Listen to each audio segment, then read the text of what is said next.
listening to Jonesy's Jukebox on KLOS. The time is 8 minutes after 12 bells on a gorgeous Monday. It's lovely and overcast. It actually was raining up at my gaff. I'm always thrilled when it's rainy and overcast. I never thought I'd say that. I know I'm a broken record, but I love it when it's like this. Because you know you're going to get 9 months of lovely sunshine. Anyway, T-Rex, Bang a Gong. Then we started off with Mott the Hoople, All the Young Dudes. And we're here with my guests, Tony James and Billy Idol. Hey, Steve. Yeah. Good to see you. How are you? Great, magic, thanks. So great to be here in Los Angeles. I ain't seen you in how long? I saw you at when the Pistols played in London last. So 96. No. No. Where was the gig? Brixton Academy. Okay, so that was 2007. Yeah. We did 5 nights there. That's right. How was it? I came to that. Great. Hang on. How was I? He's starting already, isn't he? It was really great. I mean, it's just great to see those songs played. Yeah. You know, because so few people saw the Pistols back in the day. Everyone claims they did. That's right. Yeah. That's right. You know, but it was fun for a while. I can't see that happening again. To be honest with you. You know, I think we tore the arse out of it. Yeah. See. But it's all good. It's all good. It is. We want the bigger and better things now. Ain't we? Yeah. Yes, Well. possibly, yeah. Yeah. Yeah. So Tony's like the manager. What's your idea then, Tony? It was your idea, Steve. 2 years ago. 2 years ago. It was your idea. What we're talking about this, are we? Well, we might as well. Okay. All right. And I think we'll make it happen too. Yeah. I got a cool cookie. He was Yeah. up for it 2 years ago. Yeah. He might have a resentment now that it didn't happen, but But it's something that occurred. kidding. Something that occurred to all of us, isn't it? Yeah, What if we had me and Billy and Steve and Paul? yeah. You know, And we call it the, what was it? Sex Sex generation. generation. Generation Sex. Generation Either Sex. way, you know. They're Super punk. both good names. Yeah, Yeah. both, yeah. Either way. But wouldn't it be great if we could just go out and have real fun playing songs that we wrote back in the day that, you know, bring such joy and such positivity and fun to play? Yeah, I would love that. I don't know what that's like. Fun and positivity playing music. That would be great. It's great, you know, because there's some great songs there, you know, and it would be cool, you know, to do Yeah, that. some sort of mixture of the best of Generation X stuff, the first album and that, and then there's so many songs that there's some great songs on the Swindle. Yeah. Yeah. Here we go And again, Professionals. Black Leather. Yeah. There's quite, and the Professionals. There's Yeah. a few great Silly Professionals. Thing. Yeah, love that one. Yeah, Silly I Thing. know. We'd soon fill up an hour or so That's or more. right. of We can do music. all our singles, Wild Youth, Wild Dub, Yeah. you know. Kiss Me Deadly. Yeah, Valley of the Dolls, stuff like that, you know. We could. Yeah. Yeah, 100 Punks. Yeah. Day by Day. What's the one we did at the thing that you've never performed in a long time? When we played the Hollywood Forever for the Johnny Ramone tribute. Yeah, it's Wild Youth. Yeah. Yeah, I've never. No, Yeah, that would be. Haven't done that since. that's right. Since 1970, whatever. Yeah. But it has history.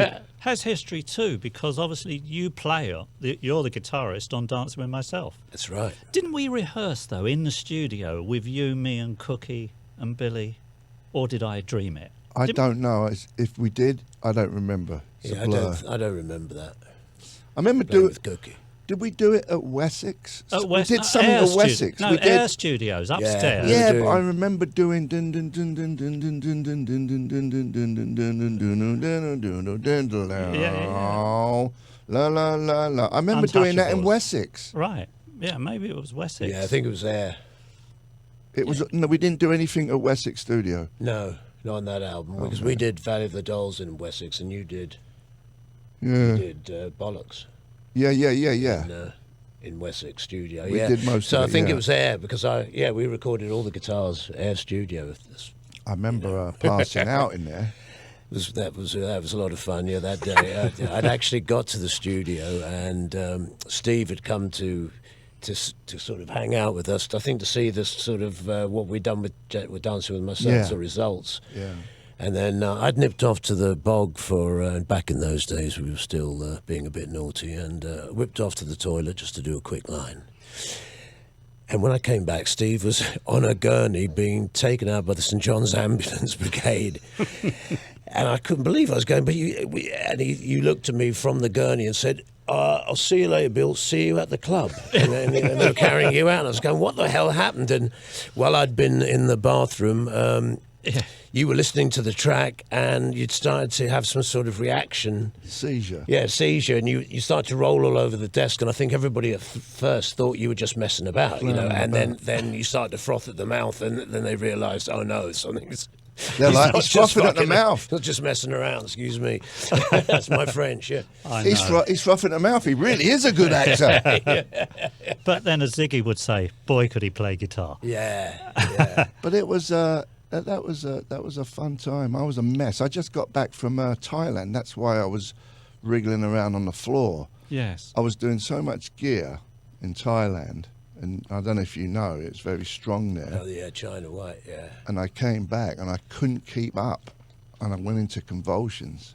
Yes. I guess, I don't know, I'm not a bleeding scientist. Also, for me at that time, you were staying at my Muse house. Where Sid used to live, Where right? Sid used to live, and I was living with Magenta. You were staying there, Johnny Thunders was staying there, and Jerry Nolan. So that was quite lively. I hope, Yeah, I bet. I hope You can imagine. I hope whoever bought that house saged it afterwards. That's right. Good old saging. It should have a plaque on the door, dangerous guitarists stayed here. But it was, it must have been some just rotten stuff going on in there. It was there. For me, who'd never partaken in a particularly naughty, as you would call it, it was always quite difficult. Yeah. You never did party, did you? You was kind of healthy. Well, I was. we drink a bit. Yeah. But not heavy, Yeah, I no. had my moments, Steve. You know. Okay. But no, never with the heavy stuff. No. You know. And I was going out with Magenta, who was, rather hopelessly addicted. Yeah, full And, on. Right. And that was really tough, Right. But only I could be around all that and not be Not sort of succumb to it. It's sucked incredible. into it. Yeah. Who was there as well? Hanoi Rocks was staying there Oh, as come on. well. It was just Keith Richards. They're always there. yes. It was like I'm sitting there reading a book, and around me is Dante's Inferno. Yeah. Reading a nice book. Their muses are great, though, man. I love their muses. Yeah, lovely. Do you know where that concept came from? Something to do with horses, right? It was it was the stables behind the big houses, and that's Right. where they kept all the horses. And they're little, for people who don't know, they're little cobbled streets, like Yeah. 2 cars wide, and they would keep all the horses in the stables underneath. Yeah. And the people that drove the cabs or whatever, Bring looked my after horse the round. horses, they would be living upstairs. Yeah. Now they're like $10 million, obviously, because they're Yeah. really desirable places to live. Was you just renting that gaff, or did you own it? No, Magenta bought it off Malcolm. Malcolm McLaren. Malcolm had it, and Magenta got it off Malcolm. How the hell did... I didn't know that. What a slippery Probably character. bought it with your Yeah, with my bought it your bleeding money. Yeah, that's right. You owned it. Yeah. That's crazy. Yeah, I had no idea. yeah, because Sid obviously lived there, and when Sid passed, Malcolm sold it to Magenta. And For then- peanuts, For probably. peanuts, because it was some kind of, church tied to the church or something. There was something. She bought the lease from Malcolm. So is it one of them long lease ones? No, a very short lease. But then the church commission were forced to sell all the properties that they owned. So Magenta did, probably invested the money wisely. Yeah, I'm sadly. sure. I'm sure. I bought a gaff up in Canfield Gardens up off of West End Lane. Do you know that area? Yeah. I West End remember. Lane, I remember you being there. And I bought that for 14 grand. But it was only a 43-year lease. Right. And then I stayed there even longer, and then later on, Zig Zig Sputnik rehearsed there, and we were all based in that place. And you came round. I remember you coming round to that Muse house and bringing me a white label of White Wedding. White Wedding. And Billy came in and he went, "Oh look, I've got a white label of my new track," and he put it on the thing, and I was listening to it thinking, "Damn, really good." It's a hit. Cheers. Do you have your generation, the song? Let's play that next. Oh, all right. Where did you two meet? It was really from an advert, wasn't it? It was your advert. I know, it was my advert, actually. You got it wrong in the book. Of course, I got everything wrong. I've actually got, Steve. I've actually got the advert torn out of the Melody Maker. I've actually got it. So you put an ad in Melody He Maker? put an ad in. Yeah, because back then, I mean, it was so disparate, the few people who were into Sure. punk, and then they were kind of spread out around London, and then that was the one way you could kind of do it was putting an advert in Yeah. Melody Maker. So what did you stuff. say? And What's the ad? it said into small faces, Animals. something like New that. York Dolls. Yeah, and it said wanted guitarist. Right. And I went over there and I turned up at the door and he went, "Guitar?" And I went, "No, but I've got a bass in the car, if that would work," you know. And we came in, and wasn't Susie Sue at your place that afternoon? I came round to your house. Maybe. Wasn't Possibly. And Could have been. I've got it in my diaries. A week later, we got together again because we sort of like dug each other's record collection. And what was you both looking like? Long hair, or you already getting hip to the punk kind of vibe? Yeah, we I already was in- had the short. Yeah, I was in the sort of Keith you Richards always had stage. longish hair. Yeah, but more Keith Richards But with kind the of leather hair. trousers and That's right. We had that the thing. leather jacket. And then a week later, we got together and wrote "Ready, Steady, Go." First song Yeah. we ever wrote together. Well, I was trying to get in this band, Chelsea, and Both of us were separately. Yeah, that's right. We were both trying to get in it, and then the one way we kind of cemented being in it was they said, well, you can be in it together if you write songs. So we went, yeah, well, we do. Yeah. And they said, well, okay, go write a song that will fit this kind of retro group Chelsea. That was kind of the 60s. So we went off and we came back with Ready, Steady, Go, and we're still doing it. Yeah. Still doing it today, 43 years later. And we thought that kind of works. Let's play some Generation X. We're here with Tony James and Billy Idol, Jonesy's Jukebox, KLOS, Your Generation. Jonesy's Jukebox, KLOS. That was the Ruts. No, it wasn't. It was the Faces. Borstal Boys. Before that was the Ruts. Babylon's Burning. And we started off with Gen X, Your Generation. That'd be a good one to do. Yeah. Magic. Yeah. Love that track. That's a fun one. Yeah. Yeah. Did you guys wrote most of the stuff together? Everything. Yeah. Yeah. Often I'd write a lyric and give you a lyric or a bit of a lyric, and then you sort of Work on the music. Didn't it Tune and the melody and the chords and all Yeah. that. Did the music. yeah. Tone wrote the lyrics. It seemed easy in Most them of them. days. You know what I mean? I used to go into my grand's house and go, "Oh, we need a new song," and I go to my grand's house and sort of sit there in the front room and just write a song and then bring it over to you, handwritten or typed out on my old mum's typewriter Right. with carbon paper, so you'd have a copy. Typewriter. Yeah. You'd have a copy, right? And then he'd come in the next day, you know, with it written. Some kind of, some idea of. That's right. I mean, that was the classic with Dance Myself, where, you know, we had the title and we had a bit of a lyric, and you Yeah. come in one day after A bit of positive a night out, positive night out. I ended up sleeping on the floor in like Catford or something. It was rat scabies. It was some doss house rat scabies. And I woke up there, and then somehow I got to the studio, and I got there really early, and I was still hung over, really. Yeah. And there was a reggae bloke kind of sweeping up. So I had an acoustic guitar, so I started to play Sitting in the Park, like a reggae song. Sitting in the park, waiting for... It's just EAB, and I was playing EAB, sitting in the on floors of Tokyo. Next minute, I was going, hey, the dancing with myself. I suddenly went from... That's right. To dance with, and when Tony came, I said, Tony, I think I've got a tune for this. That's Remember right. that title, Dance with Myself? right. Because in Tokyo, we'd seen these people, we went to these disco, Japanese discos, and it was really Saturday Night Fever time, and they were all dancing to their own reflections. And That's what- I said, look, Tone, they're dancing with themselves. And you said, Dancing that's with not Myself. a bad title, Dancing with Myself. And then I remembered that. And then when I was a bit hungover that morning, and I started to work on it, and when he came to the studio, I said, look, I've got this tune. And then That's we right. worked We on went it, and and we sat more or on less the- did it that afternoon. We sat on the back stairs of Olympic Studios on the concrete stairs with your acoustic and the other thing, and we wrote all the other lyrics and all the other bits. You wrote a guitar solo, all the other bits, all those bits, just the two of us sitting on the steps. Wow. You know, and it was done. So Steve New was he? How did he? Steve New was later when Durwood left the group. So you were doing Dancing with Myself. We'd done an initial version with the other two, but much slower. And then when Durwood left, we did it. We got Steve in. Steve Forsey. No, well, Steve New to be the guitarist of the group. Yeah. Adding to our troubles. Steve New's catchphrase was, "How does this one go?" And we go, "Steve, we showed it to you yesterday. Was I here yesterday?" "Yes, you were, Steve." I've got all loads of tapes of us rehearsing with Steve. But he spent one night, he came to a rehearsal and it was like 3 hours late, and he'd spent the whole night, dropped his gear on the number 11 bus, and he was getting on every number 11, looking for it at the back of the bus, hoping he'd find the right number 11 and find it. Yeah.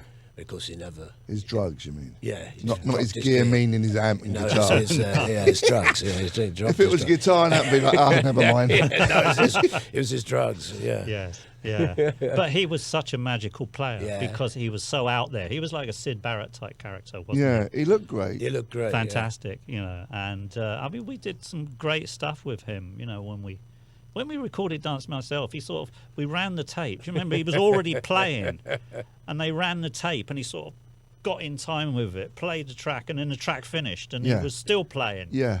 Surrounded in a big circle of amplifiers and stuff. That must have been tough on Keith Forsey, trying to keep hold of you two and Steve New. You're right, yeah, true. Well, he was no angel either, though, was he? No. Not completely, no. Keith was a bit of a wild man in his own way, so we're all tripping the life fantastic back then. Insane asylum. Yes. I don't want your listeners to get the wrong impression here, Steve, of these early days of punk rock, that they were slightly... Oh, yeah, everyone was at home reading books. A nice book. Exactly. That was a good nod from Bono the other day. Yeah, it was fantastic, actually. Did you know that was going to happen? No, I didn't. And I just, it was incredible, him singing that tiny bit of Rebel Yell in Vertigo. Yeah. Yeah, it was great. I couldn't believe it. Yeah, it was actually, it worked as well. It was great. It sounded good. It was great. Yeah. I think the night before he did Gene Genie, and that didn't work so well over Vertigo, but Rebel Yell worked quite well. It was great. Yeah, it was magic. What a show that was. It was a great show, wasn't it? Really great. And you saw him a few days before, and he remembered the meeting with us at Hammersmith Odeon. That's right. All those years back in the day. Me and Billy were at Hammersmith Odeon. Were we seeing Lou Reed or something? I think in my head it was I think so. Doing Street Hassle. Yeah. And we were in the bar at Hammersmith Odeon, and these 4 young kids came up to us, you know, looked like a group, and they came up and they just sort of said, "Oh, we really love that Dancing Myself track. We just want to sort of say hi." And you sort of said something to him. He told you. Yeah, I said something to Larry. They keep saying, they haven't told me what it was, but something stirring or something that... Oh, that was you two come up to you? Yeah, it was you two. And they were, did I not tell a punchline? Yeah, it was you two. Yeah. And you said something to them, and so they sort of remembered that moment. Yeah, they've always remembered that moment. Larry always remembered. They don't tell me what it is I said, and I can't remember, of course, because my memory is not quite as good as it should be. I dread to think. But it was clearly inspirational. Yeah, it was, yeah. Probably went, must write that down, never take drugs. Do you think kids still do it? They do. We just don't. We're in another world now. We don't notice what young people get up to. They must still get down, right? Yeah, I would think so, yeah. They're on the phone. Huh? They're on their phone. Yeah. Well, that's technological drug. Yeah. Man-made drugs now, isn't it? It's all... And it's the binge drinking in England, the binge... Is that the thing? Yeah, binge drinking. It's funny, isn't it? Because the pubs are open 24 hours a day and people are drinking as if they shut, you know? Right. Oh, right. Yeah. They used to close at 11, right? Yeah. Was it 11? Yeah, yes. The boozers? They weren't, now they're open 24 hours a day and everyone's drinking as if they still close. Yeah. Funny. What did you think of the wedding? Did you watch it? I did watch it, actually, last night. Did you? Yeah, I did. TiVo'd it? Yeah, she looked really lovely. I thought it was kind of really nice. It's nice in Windsor. It's really super Sun was out. old. Oh, yeah, it's a beautiful day. Yeah. Yeah, and she was great on it, and it She was lovely. made you feel good. Yeah, because they seem like they're really in love. Yeah. Yeah. I thought. God save the princess. Oh, there was a tweet. Some bird did a tweet. Nice day for a white wedding. Right, yeah. Do you remember that? Yeah, Yeah. They said that on the TV or something. No, did. some girl singer. I saw it on Twitter. She sung "A Nice Day for a White Wedding." Yeah, Mr. Jones, her name is, or something. Yeah, yeah, she did. She said, nice day to be a princess or something. Something yeah. like that. Yeah. I actually tweeted it. I retweeted it. Yeah, exactly. He went on a bit.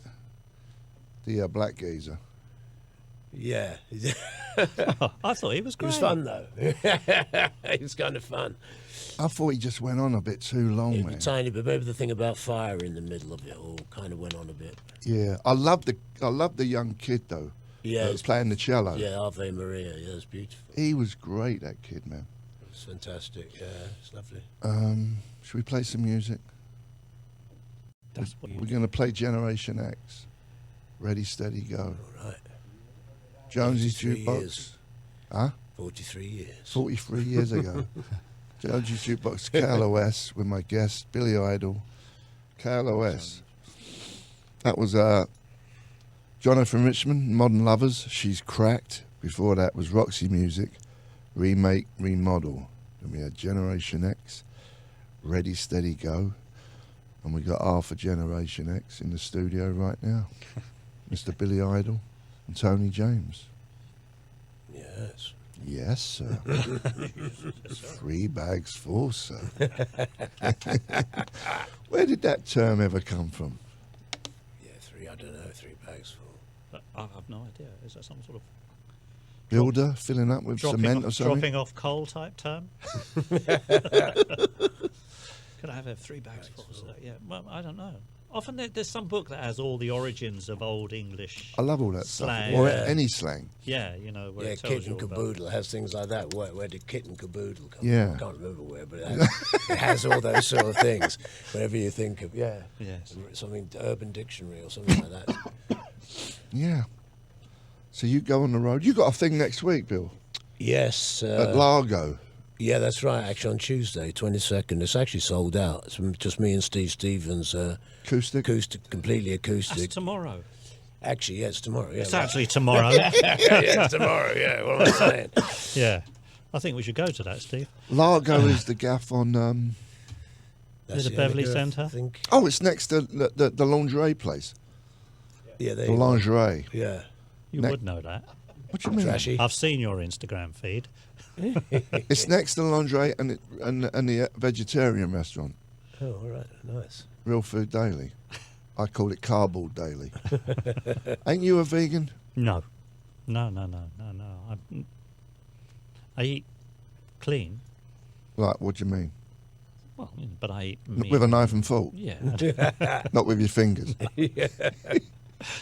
I eat meat, fish, everything. For some reason, an image always sticks in my head from the Sauce restaurant on Sunset, and you were running by there with your shorts and See, bandana I'm getting the on. bad rap here. See, look, these guys looking all cool because they did No. the dangerous drugs, and I'm getting the bad rap for being the healthy guy. You didn't Well, have a book. know- You didn't have. You wasn't carrying a book. You were jogging. You used to run, didn't you? You used to run a lot. Yeah, Yeah, he did, I yeah. did. Yeah, and still do. In Yeah. fact, because we need to stay thin, don't we? No, it's good. Yeah. I like that. But I always remember you used to do that. And I Yeah. think I was in the Sauce restaurant or Right. something, and Yeah, you yeah, run yeah. by. Do you remember the Sauce? Yeah, no. Yeah, that's actually you're right. where Perry's water broke when she was having Willem. We were actually in the sauce at lunchtime on a Tuesday, and her water broke, and then we went home, and she had Willem later that night. Yeah, it was in the sauce. So I wonder why my trainers were wet as I ran by. it's a Must have been the sort of- brown rice. It's a bar now. It's not a Yeah. But funny enough, I watched a documentary about the Sauce. Yeah, because there's a cult. There's a cult running it. Completely insane. I watched it on Amazon Prime last night about that. It's nuts. Of course, it's a guru again. It always ends bad with gurus. Have you ever noticed that? At the end of any guru documentary, always ends bad. Maharishi's, on the other hand, Did he? going right hit. Oh, you mean with the Beatles? Yeah. Yeah, but what happened to him? Did his? Well, He's still going okay. strong, isn't he? Most gurus Yes. end not good. It's a clothing brand now, isn't it, Maharishi? Yeah, I think it might be. A clothing brand? Yeah. Yeah, like he's taken. Yeah, he's got everything. But he's not alive, is he? I think he might be dead now, but Suspect not. it's carrying on. His followers are carrying on. Someone's making some dough off him. Yeah. Yeah. I actually think that's a bit of a step, actually, Steve. I think the clothing brand is nothing to do with the, the It's just a Maharishi. name. The irony went straight by you. Was that his name? Maharishi? I think he called himself that. So there ain't a bunch He of called John himself- Maharishi. No, he called lives- himself the Maharishi. Yeah. That's one of the things self-proclaimed. Was there a Maharishi orchestra? Mahavishnu. Mahavishnu. That's right. It's close enough. Yeah. Maharishi. You can download him. Yeah. Maharishi. Yeah. It's weird. One of those days. But most cults, Yeah, it's turned out horrible. they start out with good intentions. Yeah. They get a lot of power. They want to shag everything, and then it all goes wrong. I Goes love to hell, yeah. I love the Blue Oyster Cult back in the day. Did you see them at Hammersmith Odeon? You know, where they all come out and they all stand in a line at the end doing the song. 4 guitar players. Yeah, Yeah. no, but or the drummer gets Don't up and fear he the plays Reaper. guitar as well. Yeah. The whole band all play guitar and they all stood in a line at the front of the stage doing the riff together. You saw that at That was Hammersmith Odeon? that was the big moment, definitely. Don't smoke the reefer. Yeah. I heard that on the radio the other day. Oh, of course you did. Of course you did. That's a Yeah. classic. Yeah. Good. I actually like that other song they did. Down in the valley, I'm burning for you. They always had great titles, though, wasn't they? Didn't they have one called Dominance of Submission and Cities on Fire with Rock and Roll? Who was the best show you saw at Cities on Hammersmith Flame with Odeon? Rock and Roll. Anything stand out? Because I was there every night Yeah, there's too. loads of things. As we know, on the Thief. It's all in the book. It is all in the book. I loved your book, Steve. Thank you. Great read. Yeah, it's really is a fantastic. great read, and it really took me back. Didn't you? Because when I was first rehearsing with my first group with Mick Jones, you turned up with all the microphones for us in our rehearsal. From Hammersmith, from the Bowie. Yeah, that you'd borrowed from Bowie, and because you didn't mention that at the time, obviously, and you went, "Oh, I've got a load of microphones," and we just thought, "Oh, that's handy." Where'd they go? Because I have no idea. I I know Bernie Bloody Rhodes Bernie Rhodes has bought got. a couple off me, or a few for like numpence. Yeah, I didn't know what they were. I didn't know what recording was. yeah. How old was I then? So Must have been a teenager. Yeah. Favourite gig, Mick Ronson at the, when he did the Slaughter on 10th Avenue. What, you'd be Hunter- 16, 17? yeah, that was more like it. That was in '72 as well, right? 1972 when Yeah, they you'd be played 16. Hammersmith and they broke 16, 17? Yeah. Because we're nearly the same, weren't up. Yeah. So you like Mick Ronson? I saw Mott the Hoople once there that were fantastic. we? Yeah. Yeah, wasn't it when he did Hunter Ronson they played? Once bitten, twice shy. Well, later Love that was later. I'm talking Yeah. around '72. Yeah, well, I saw so many Mott the Hoople gigs right early on in the early 70s. You actually got Ian Hunter to produce your the second album. Generation X Yeah, album. Valley of the Dolls, yeah. Yeah. How, yeah. how did that come about? Because you was a fan of Mott the Hoople. I think so, yeah. Yeah. Was that my idea? Probably my idea. Yeah, Tony was massive fan of Yeah, Mott the and Hoople, he was great. Best Yeah. thing he did was when he turned up from New York on the plane on a Friday night, and he met us, and he'd listened to all the tracks we'd written for Valley of the Dolls. Do you remember? And he went, "It's great." He went, "But I'm not hearing a single," and we went, "Oh," and he went, "Have you got anything else?" And we went, "Well, we could maybe," and we went home that night and we wrote King Rocker that night. Oh, right, yeah. And brought it in the next day, and we went, "Look, we've written this one. What'd this do?" And he went, "Oh, well, that's a hit."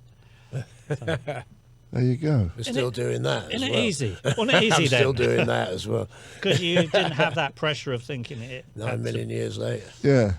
Yeah, I liked it. That's a good one to do. It was fun, yeah, it's easy. Yeah. It's fun to It was just about an idea of a battle between Elvis and John Lennon of who could be the best rock and roller. Yeah. Yeah. You know, that side of the pond. Yeah. King That's a Faces good King. track, though. In Into the the Ring. Valley of the Dolls is a good track. Yeah. I dig that one too. Yeah. We're going to visit the Duke. When we come back, we're a little bit more chit-chat. We're here with Tony James and Billy Idol. And see you in a minute.